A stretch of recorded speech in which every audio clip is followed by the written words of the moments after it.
Oh, good morning, everybody. Welcome to this week's or this month's Mindset Meets Mechanics webinar. So we're going to have a bit of a look at some real-world portfolios, which includes the Sharewell Systems public portfolios and also the Learn to Trade public portfolios, as we're going to call them, because they are public. They're real live traded portfolios. Rather than being traded by Gary using his skill set, they're being traded by members of our community using their skill set, which they are actually in the process of transforming. So it's really great to see those mini public portfolios on display today. So we'll go through that, and then at the end, if you've got any questions, please feel free to ask those via the chat box.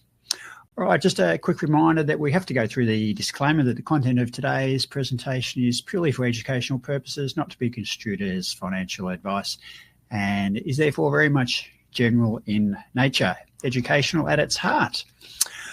All right, so real world portfolio. So what we're going to do is we're going to go through, and this is what we do each and every month, is have a bit of a look at the Sharewell Systems public portfolios in the first instance and see what we can learn from the breadth of experience, not just from an execution point of view, but the shape of the equity curves and what that actually looks like, what it actually means as well for somebody who might be trading the public portfolio over that particular time frame. So it's a little bit of a, if you like, an example that we can use to learn from and think about the implications for our own investing, i.e. what sort of skill set are we going to require in order to be able to achieve similar sorts of outcomes to what the public portfolios do. So that's really the context of these particular sessions. So the main objectives is to have a look at warts and all real world conditions. So as going through looking at these particular two examples of both the ASX and the US public portfolios, and have a look at the functional trading habits that are implemented that are enabled to achieve those particular outcomes. So these are all, keeping in mind, these are being executed under pressure. Okay, so this is not a low-level type of execution. This is with a substantial sums of money, both portfolios starting off with around $80,000 and having been traded over, well, getting close to 10 years now. So really good examples of seeing an expert or a highly skilled investor by way of Gary displaying for everybody to see the skills that are required to trade in a calm and peaceful mindset, and that's really important. So as an example, here is the ASX public portfolio traded over nearly, as I mentioned, nearly the last 10 years. And the red line there, that's a comparison, so a benchmark, and that benchmark happens to be the ASX 200 accumulation index. So starting off at the same point in time with the same amount of capital, it's just a comparison between those two investments. Now, one of those, if you were to take $80,000 and invest it in the red line, requires basically no skill set whatsoever. So from that point of view, it's just purely a buy and hold, reinvest dividends, happens all on its own. So that might work very well in a rising market. As you can see, the red line going up, and there are various dips along the way. And one of the things we need to be mindful of is this big dip through here. So that's a COVID dip. Those of you who've been in the markets for long enough would also realise that we've had many other dips, even greater than that. We think back to the GFC as an example.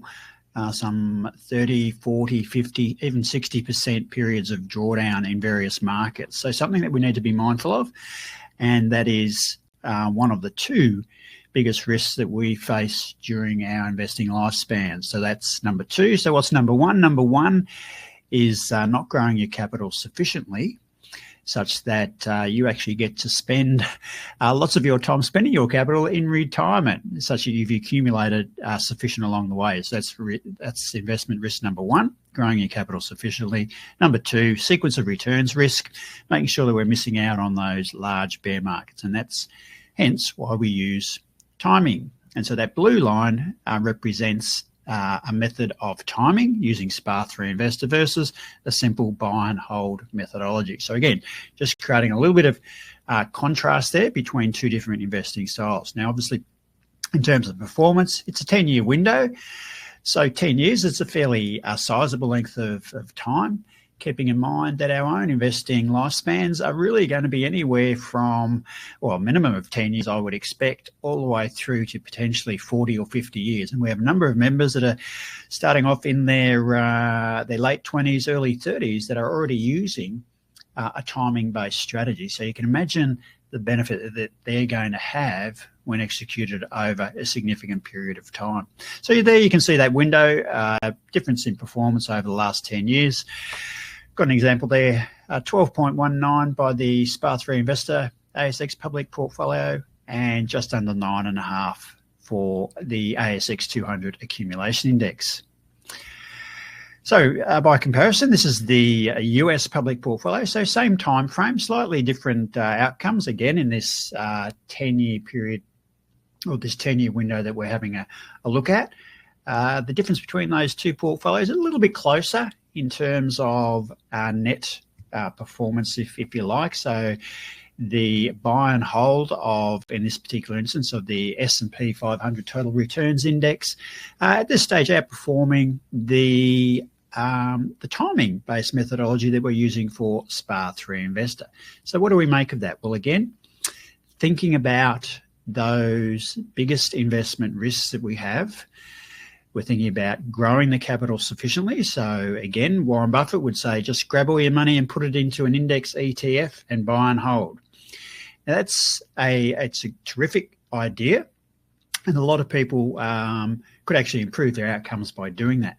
However, as we move towards retirement and what we call stage 2 and stage 3, so pre-retirement and actually into retirement, if you don't know what I'm talking about, those stages, stage 1, 2, and 3, then certainly go and have a look at the white paper in the Education Centre, and that'll explain those stages in more detail. But stage 2 and stage 3, we want to be careful of sequence of returns risk, and that's why we need to use timing. So when we have a GFC type of event, then Warren's strategy of buy and holding doesn't work out that well, particularly if you've just about to retire, and if it takes many, many years for the market to recover. Now, the market recovers typically on average in about 6 years.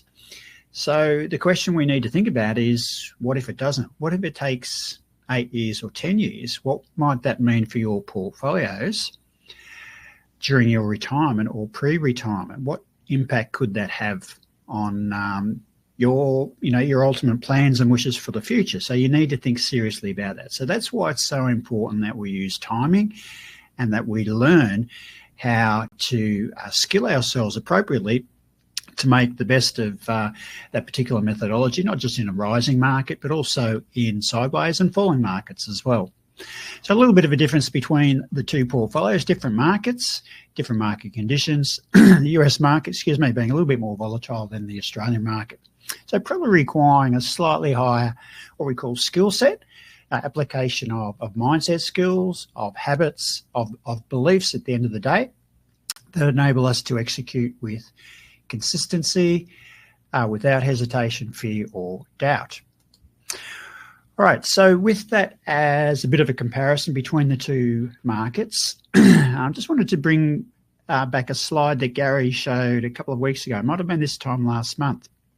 We were talking about drawdowns and how often we need to get used to experiencing drawdowns. So remembering a drawdown is just every point in time when your equity curve isn't at its all-time high. So when we think about drawdowns, and drawdowns occur in all markets, even indices, and in fact indices spend up to 90% of their time in drawdown.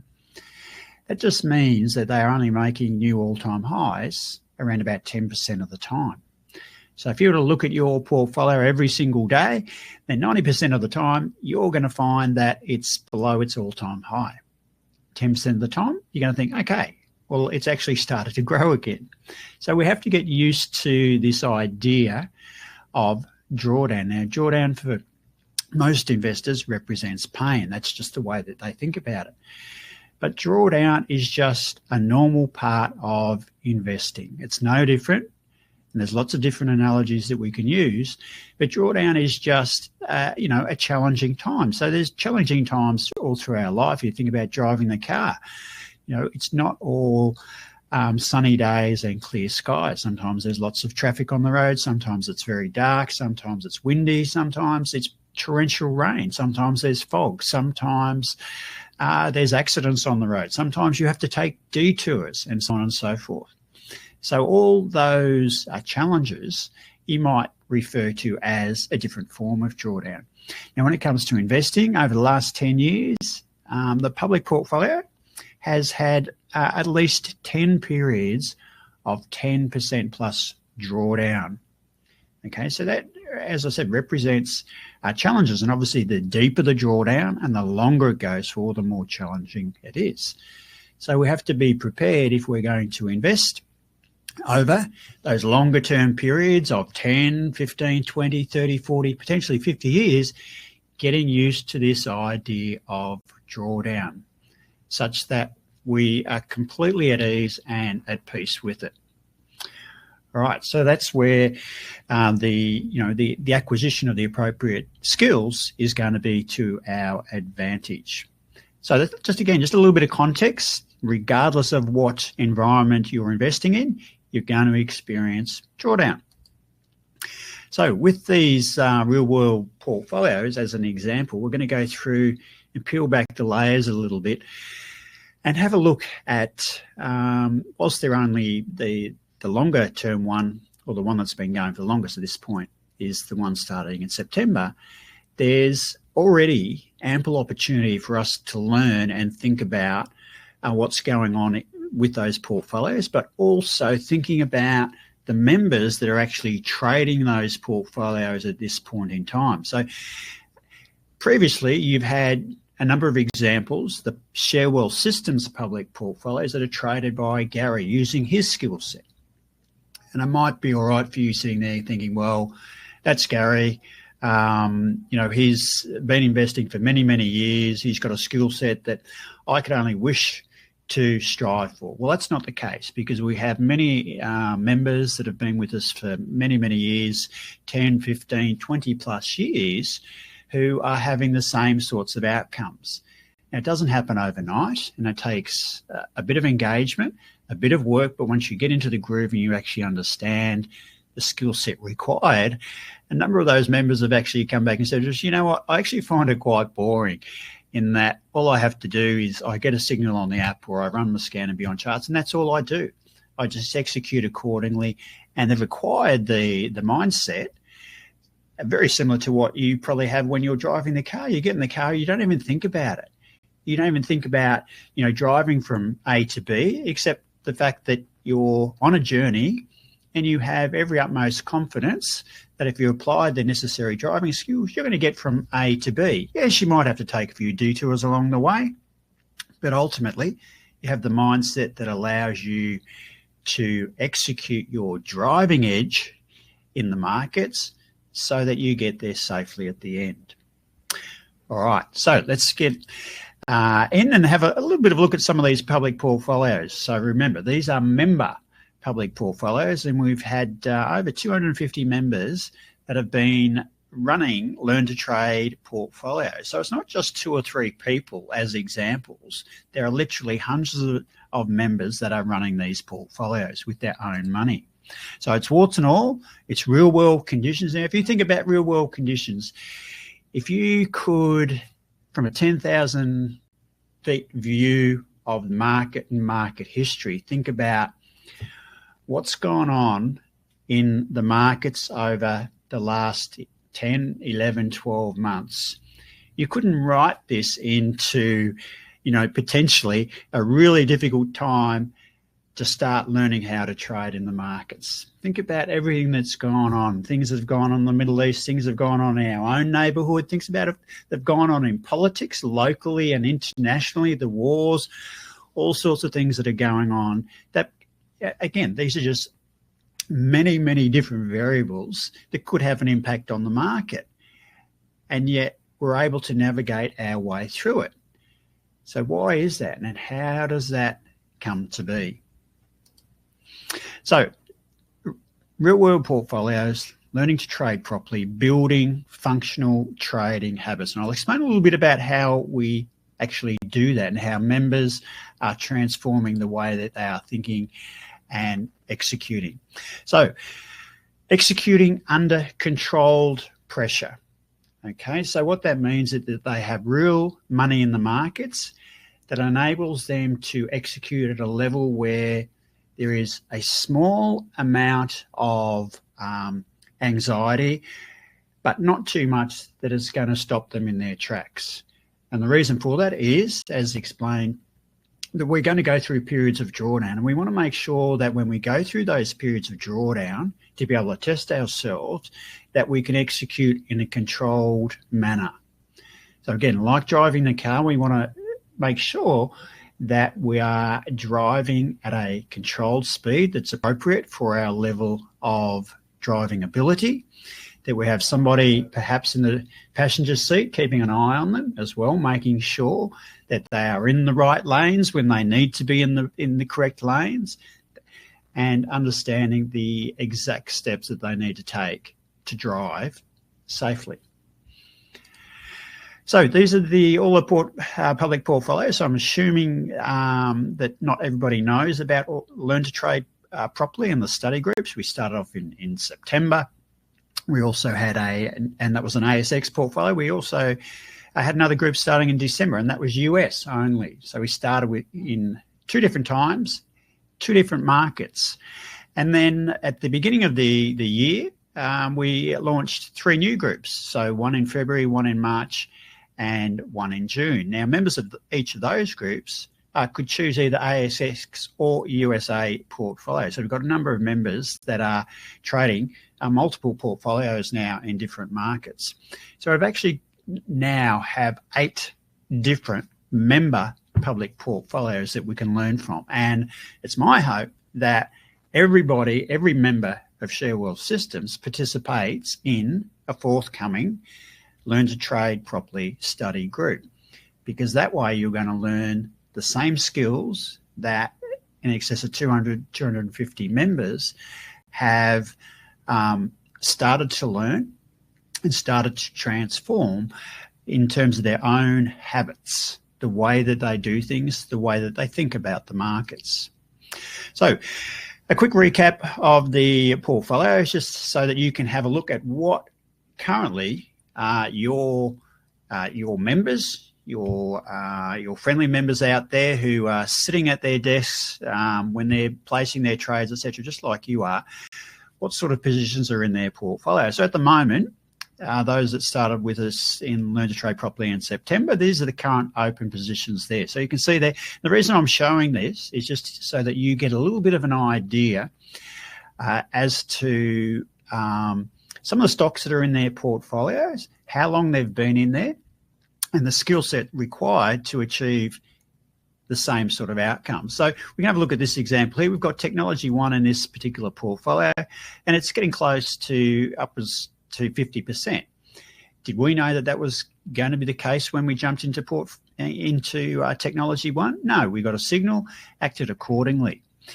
That's been open for 88 days. Did we know that it was going to occur over a period of 88 days? No, anything can happen. We don't need to know what's going to happen in order to make money in the market. So these are some of the Mark Douglas's 5 fundamentals. As an example, you can see there are a couple of other trades there. Aristocrat was one that was just been open recently, in fact, just the other day. So just a quick, I don't want to dwell on these too much, but just a quick look at some of the other member holdings in each of these portfolios. So in December, this is on the US market.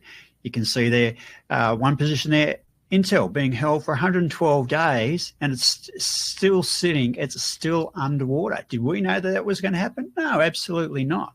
So do we have any different thought processes between, holding Intel as an example and holding JP Morgan? No, we don't. Anything can happen. Okay, so these are some of the thoughts that members that are trading properly will have at their heart. In February, again, that particular portfolio, again with the timing of it, with Technology One as an example there, travelling along pretty nicely. JB Hi-Fi, been open for an extra 20 odd days compared to Technology One, and yet it's only around about a third the level. Did we know that was going to happen? No. Is there any difference between the skill set required to execute and maintain JB compared to TNE? Absolutely not. Okay, we don't have any favourites. We don't have any expectations either. So in the US, again, different portfolio. An example there, Intel, which was in the other portfolio as well. American Express been held for pretty close to the same amount of time. It's up 13% over that particular time frame. Exactly the same skill set required for holding any of these positions, just taking the trades as they come through. So March, we're getting closer, or more recent, these portfolios have started. And again, looking at the positions and the number of days, we don't have any expectations. And that's where, those members that have been with us for 10, 15, 20 years find the whole process, pretty boring, really. They've got so many more other things in their lives that they're finding of higher interest. And this is just something part and parcel of what they do. Now, some people, when they learn to drive a car, they love driving cars. And they're very passionate about driving cars, and they become enthusiasts, etc. Some people might be enthusiasts for trading, and that's great. Other people might find that driving a car after a period of time becomes quite boring, and that's okay. But they still execute in exactly the same way, don't they? They don't change their driving style just because they've been doing it for 20 or 30 years. So in actual fact, as their time goes by and the number of repetitions, etc., increases, then you're going to find that they become a better and better and more competent driver. You look at the people who have accidents on the road, it's typically those that are in the younger demographic who haven't had the experience and the change in conditions that end up having accidents. Okay, so we need to think about that from an investing point of view as well and apply the appropriate mindset. So that's the US market. Again, you'll see different levels of green and red in these portfolios, and yet we're applying exactly the same skill set, exactly the same thought processes, and the thought processes that leads on to the actions. All right, and then June with portfolios, which you've only just started, so just going over just over a month now. So that's the Australian market. So that portfolio is not yet filled, and the US one is filled, and you'll see there that in red, Fair Isaac Corporation, that generated a sell signal at the close of the market overnight. So that's one that we'll need to execute in the next market session. So again, different amounts of green and red. Do we know what's going to happen? No, we don't. Do we have any expectation? No, we don't. So just a little bit of an insight into the current thought process, state of mind that our Learn to Trade members are practicing. Now, for some of them, it comes easy, and some of them it requires a little bit more work. So it's all about skills acquisition, and we use the concept of learning to walk a tightrope an inch above the ground. Well, that might be a little bit higher than an inch above the ground. It might be a couple of inches above the ground, but it's no different. If you're going to try and learn to walk a tightrope, then I think the best place for you to learn to do it is literally as close to the ground as possible. In fact, it may even be on the ground. Even then, walking along that slack wire is going to be a challenge. Raise it a centimetre, it's going to be even more challenging. So we've got to have some real controlled experience, controlled pressure in order for us to be able to learn to walk that tightrope. And that's what Learn to Trade Properly is all about. So the basis of it and the hub, if you like, of Learn to Trade Properly study groups is the skills acquisition plan. Now, those of you who are in the Learn to Trade Properly groups will understand what the skills acquisition plan is for, but there are two main components. There's the mission statement, and then there's a set of objectives. And the purpose, if you like, is to instill the belief. Now, a belief is just a form of identity. Okay, so it's what you know to be true about the market. So, and it's what you know to be true about yourself. So if you're somebody who is able to adopt a calm and peaceful disposition with respect to the market, that's part of your identity. Now, those of you who have ever struggled and been inconsistent, jumped at shadows, getting in and out of trades, listening to newsletters, listening to tips on the radio, listening to the news, social media, internet researchers, and all those sorts of things. If you ask yourself about your own identity and your own set of habits, what would you say? If somebody says to you, look, how do you trade? Oh, look, I do a bit of this. I dabble, as an example. Well, if you're dabbling, then you're not consistent. And if you're dabbling, it means you're going to have doubts. It means you're going to have hesitations. It means sometimes you're going to do this and sometimes you're going to do that. You're going to be subjective. Okay, so we want to move away from that.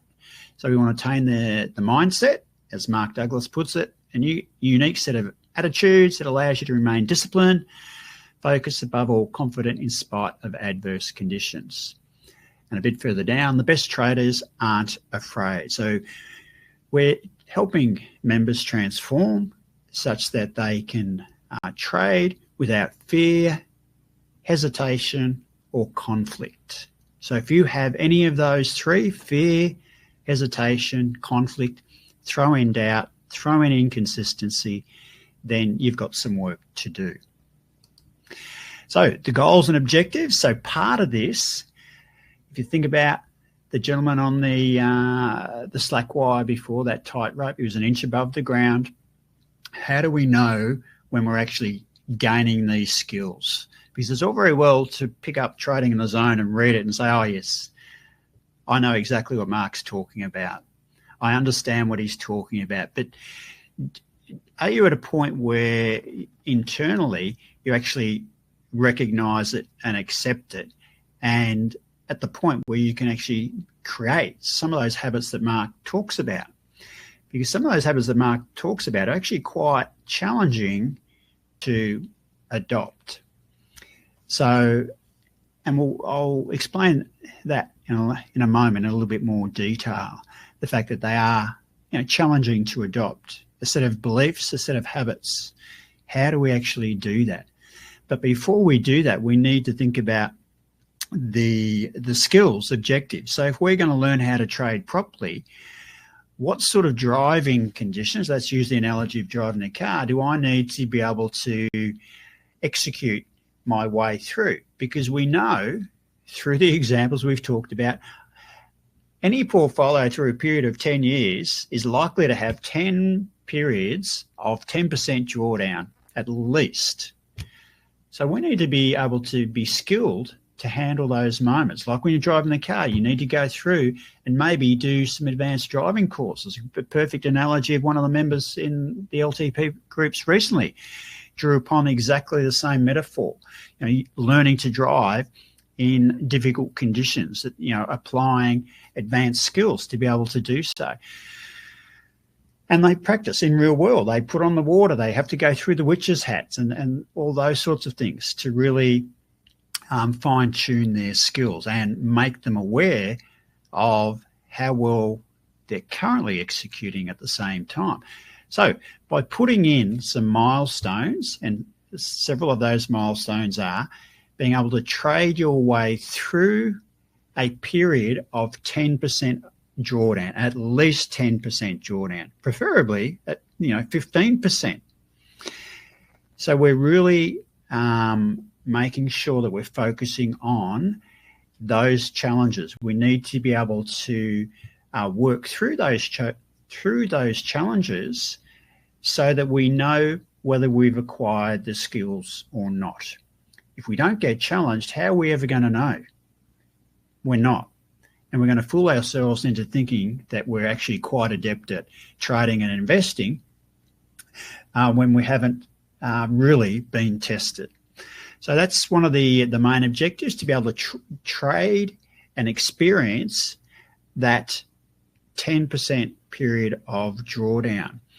The other component of that is to continue trading, remaining in what we call the flow, following exactly the same process as we went into drawdown, such that we are able to continue executing, taking those trades without fear, hesitation, conflict, or doubt, such that our portfolio equity curve comes out of drawdown, experience sufficient periods of run-up to achieve an all-time high. That's the successful part of acquiring the skills. So going through the drawdown, through the run-up, and continuing to execute exactly as we have into the future, not just for the next 6 months, 12 months, not just for the next 25 trades, but for multiple lots of 25 trades, such that you can do this for the next 10, 15, 20, 30, 40, even 50 years of your life.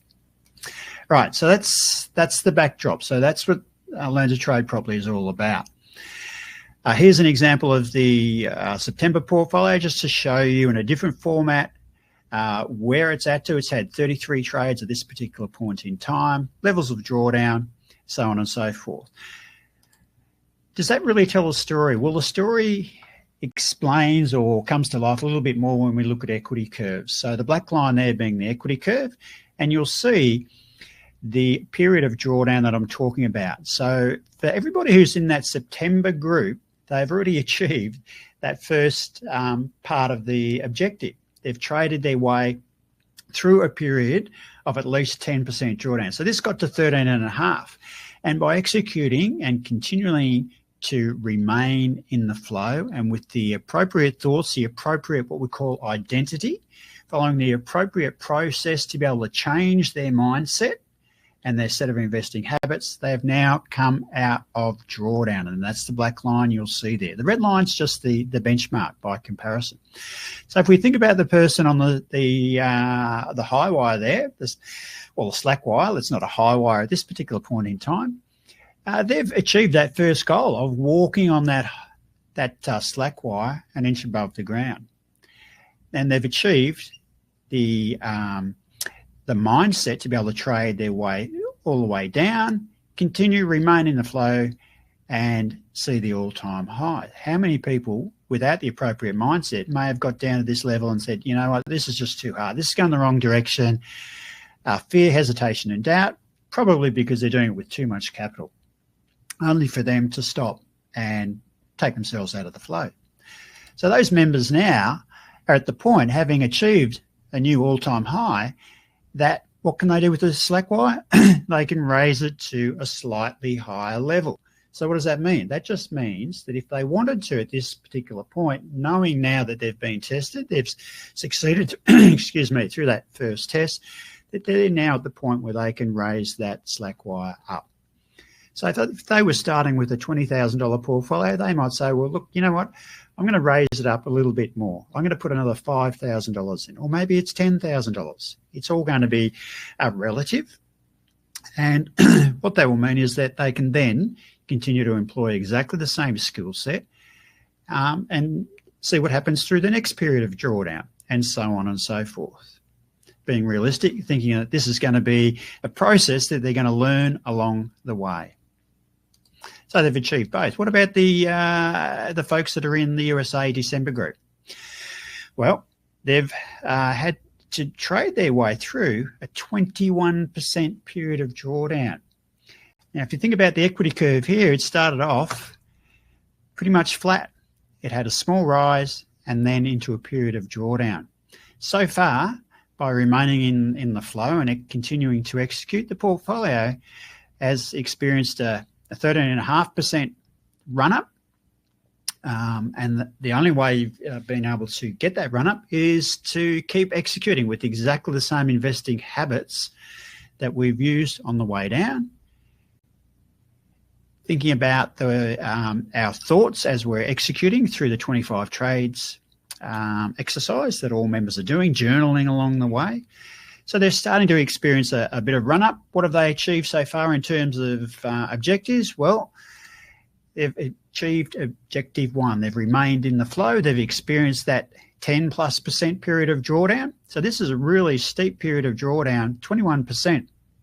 So if you think about that, and that's occurred pretty early on in the portfolio as well. So a challenging environment.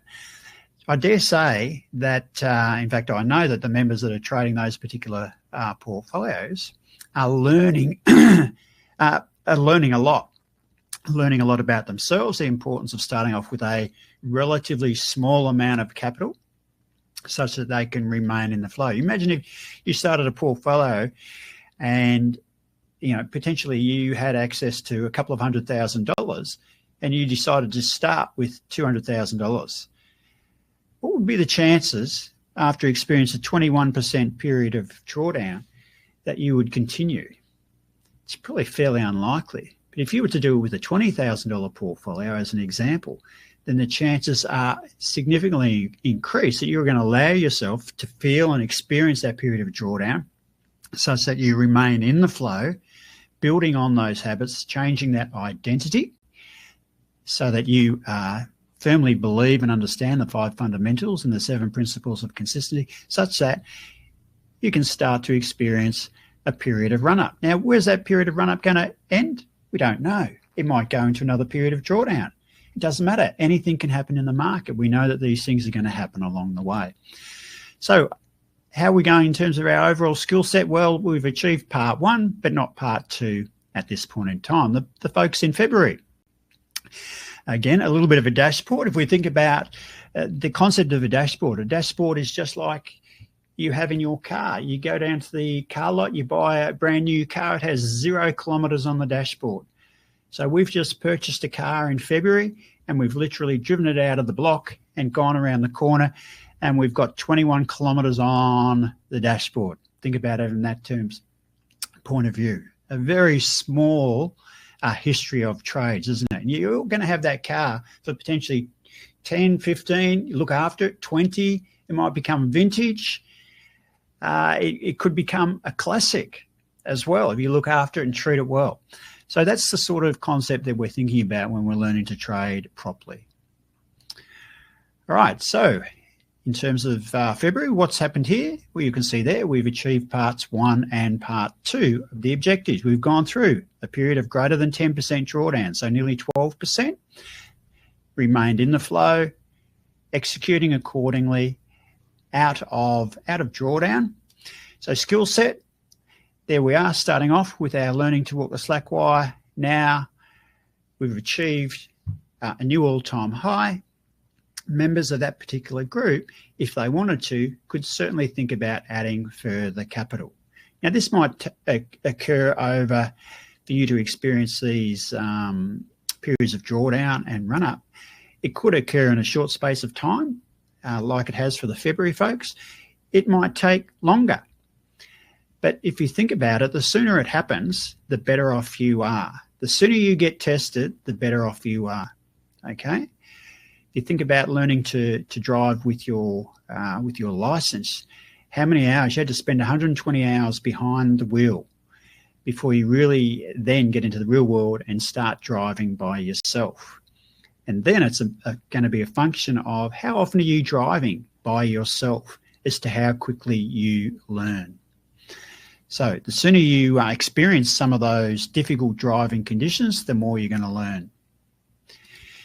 So the February group in the US, we've achieved first objective, trading through a period of 20% drawdown.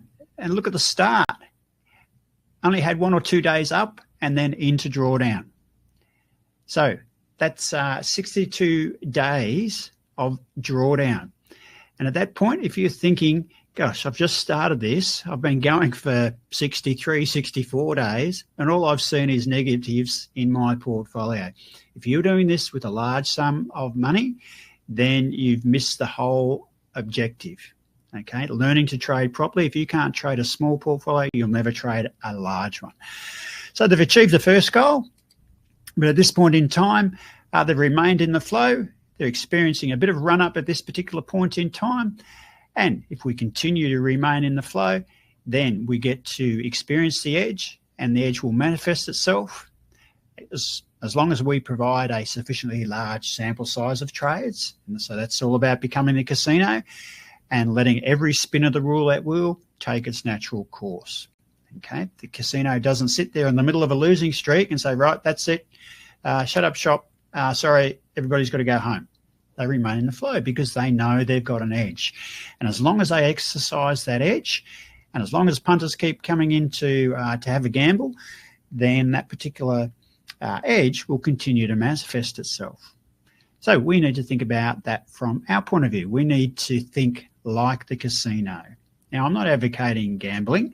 I'm just thinking that we need to think how the casino thinks. They have an edge, and they exercise that edge at every opportunity. And that's exactly the same process, exactly the same thought process that we need to do as traders that are trading properly. All right, so we've achieved the first milestone, and we're on the way to achieving the second. So have a look at March, have a look at this portfolio. And in fact, the very first day is our black line. This portfolio immediately went into drawdown, but it only went into a small amount of drawdown, 3.5%. So from that point of view, we haven't achieved that first goal of that minimum of 10% drawdown. In actual fact, our equity curve has continued to rise. It's above where we started. So what do you think, what sort of skills do you think are being tested at this particular point in time? We're on our slack wire and it hasn't even started to wobble. In actual fact, maybe that slack wire is not an inch above the ground. Maybe at this point it feels like it's on the ground.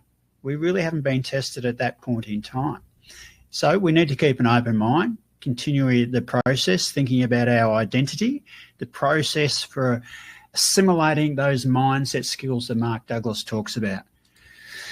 And same with, if we go through the US one, have a look at the example there. The red line, that's the market, S&P 500. And the black line there is the portfolio. So think about the amount of learning, experiential learning, that members of this particular group are experiencing compared to those that have already gone through those periods of drawdown.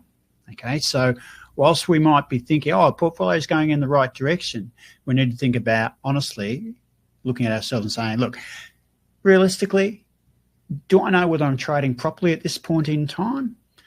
The jury's probably out, isn't it, until we get, properly tested. So again, on that slack wire, very low to the ground. June in the US, by comparison, the highest level of drawdown we've had at the moment is 1.43%. So think about that. If you're thinking at this particular point in time because your portfolio is rising that you are trading properly, well, you really don't know. We need to be tested, and that's what Learn to Trade Properly is all about. So we're still on that slack wire, and the last one here, the ASX portfolio down 3.5%. Again, we haven't achieved that first milestone. What's the amount of learning that we're doing? We're still an inch above the ground, okay? Haven't been tested. That wire hasn't wobbled.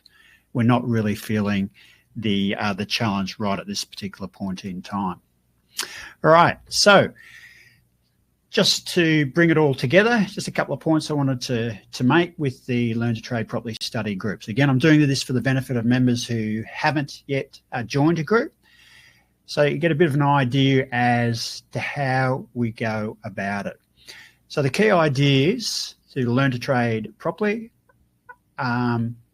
we grab those ideas and we really embrace those ideas from Mark Douglas and Trading in the Zone. So we need to pull apart those really critical components of Trading in the Zone. And the important parts of that are, first of all, the 5 fundamental truths and also the 7 principles of consistency. Now, when you read Trading in the Zone, it's not immediately obvious exactly how to do that. But there is gold in the way that Mark discusses those particular aspects. So the realities of trading, the anything can happen, how to think in probabilities, what it means to think in probabilities, what an edge is. Understanding an edge is really important as well, and how edges manifest itself.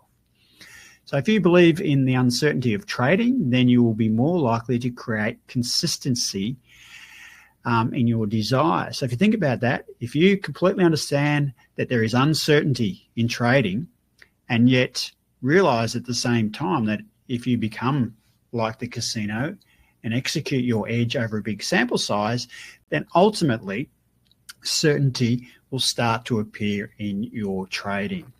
Okay, so it's a bit of a conundrum. So how do we actually do that? How do we get to think and understand and assimilate all this gold from trading in the zone? And that's where we use another resource called Atomic Habits by James Clear. And he teaches us, and we use his methodology to help traders take the necessary step to build the appropriate habits. So habits, at the end of the day, are a set of beliefs. And the way that we approach this is not focusing on outcomes, but we start to think more about the process, and in particular, the identity, the type of person you want to become with respect to trading. You want to become a calm, peaceful, disciplined trader who trades without fear, conflict, doubt, or hesitation. So what are some of the actions you need to take to help create and transform that identity? The person who you are now, sitting on the other end of the screen, whether you're watching this live or watching the recording, into somebody who has those particular habits, those core set of values and beliefs that they understand and know to be true. And that's where all the gold is in Atomic Habits. So we use both those resources as part of the Learn to Trade Properly program. People do not decide their futures, they decide their habits, and the habits decide their futures. So those members that have done Learn to Trade Properly or currently in the middle of it are adopting new habits. And James Clear is teaching us how to adopt those habits that Mark Douglas talks about in Trading in the Zone, keeping in mind that Mark Douglas mentored Gary for over 11 years. So you are literally a couple of degrees separate in terms of separation from Mark Douglas. So there's a huge amount that we can learn, not just from Trading the Zone, but also Gary's habits as well. So it's great having him, talk to us on a regular occasion. Now there is a page that we'll link you to under the recording that you'll be able to go to and find all about Learn to Trade Properly. And if you feel inclined and you want to join Learn to Trade Properly, the next group's starting in August, and then we have one starting in October as well. Keeping in mind the October group, by then we will have SPA3 crypto available as well. So we'll have a group that will be trading in October, ASX shares or US shares, and also part of that group, another cohort trading SPA3 crypto. So something to look forward to there. So there's an explainer video there as well, a bit of a walkthrough. So hopefully I've given you a little bit of an idea on what members are engaging with through that.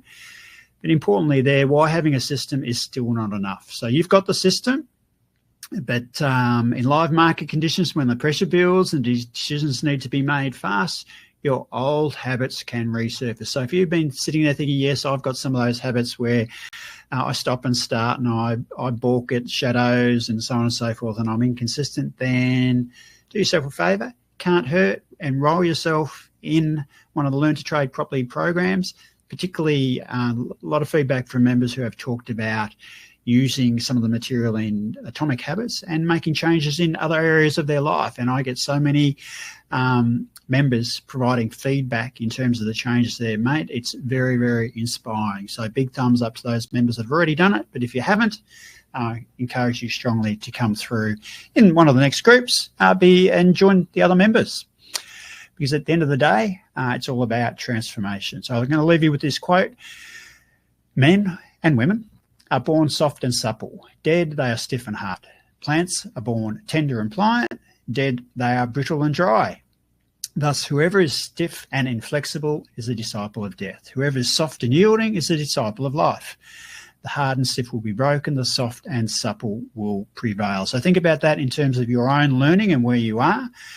And if you're somebody who is wanting to learn to trade better than you have in the past, then Don't be stiff and hard. Don't be brittle and dry. Be tender and pliant. Be soft and yielding. And step out of your comfort zone. Join the Learn to Trade Properly group, the next group. Everyone's very friendly. There's no harsh words. There is homework tasks, or there are homework tasks that are given each week, and most of them are very, very short, taking less than 5 minutes. So it's not a huge time commitment. All sections are recorded, just like the webinar today is. But ultimately, what we want to do is take you from learning how to walk the tightrope an inch above the ground, being able to raise it to a higher level, and then ultimately to any level that you happen to choose. So I'll leave it there. If you've got any questions or anything like that, please feel free to send them in. Bruce says, I note all ASX public portfolios are asymptoting to the same open positions. Yeah, they are. I mean, over a period of time, depending on what happens and the sequence of trades, they'll start to get similar and similar in terms of current holdings. So yeah, that will happen. And, and this is the whole essence of learning to trade properly and having different start dates, etc., seeing what sequence of trades occurs and what impact that has over the short term. I think that's been pretty obvious today by having a look at some of those portfolios. The important aspect of these portfolios, looking at those equity curves and really thinking about the level of skills required to be able to trade those portfolios. So every time you download the public portfolios, have a bit of a look at the dips, the ebbs and flows along the way, and ask yourself, do I have the skills to be able to trade that? And if you don't think you have, then that's just a sign that, you need to become a little bit more pliable in the way that you think and come along, join a group. It's fun. It's not something that's going to take you a huge amount of time. And as many members have already attested and sent in their feedback, they're getting a lot of benefit out of it, transforming the way they're actually applying their mindset skills and executing. And that's what it's all about at the end of the day. So I won't take any more of your time, and I look forward to catching up with you in the future. Learn to Trade Properly study groups coming up in August and October.